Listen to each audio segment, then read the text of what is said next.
Well, more than a week ago, we spoke to an Ancaster man who was on a quest to search for a friend's sister in Ukraine. And tonight we're learning that he did not locate her, but he has left Europe with many contacts who will actively be on the lookout. Meanwhile, the military presence has ramped up in Poland as the NATO alliance ended its emergency summit. Jason Gaidola has the story.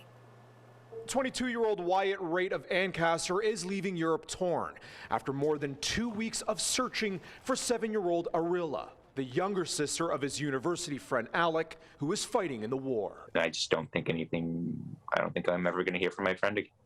And to me, that breaks my heart. Raitt says he hasn't heard from Alek since March 2nd, but promised to care for his sister upon locating her. Against all odds and unaware of what she looks like, Raitt navigated along the Polish border and into western Ukraine, building contacts, hoping she shows up or a lead on her whereabouts.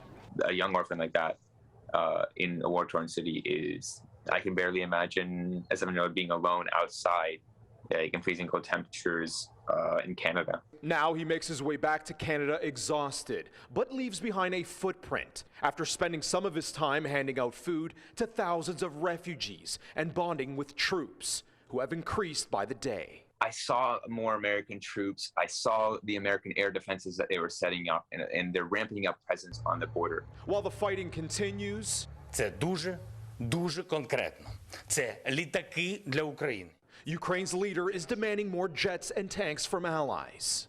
Following the G7 meet in Brussels last Thursday, allies agreed to present new plans on defense spending, many targeting 2% of GDP. I think they set the agenda for the June summit. This was part of why everybody got together.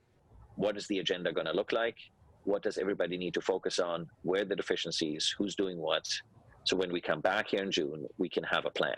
Christian Leiprecht with the Royal Military College of Canada believes the Trudeau administration, who have yet to pledge new defense money on par with NATO, was sent a message about meeting commitments from allies. Europe and the US have signaled they can go it alone, but if they go it alone, that's a high-risk proposition for Canada because it means we lose severe influence.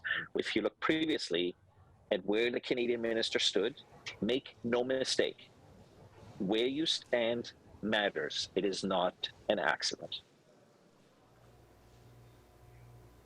Now circling back to Wyatt Raitt, who is expecting to be home sometime next week. He says he's going to keep in contact with locals and refugee personnel who are on the lookout, hoping that she appears and is safe.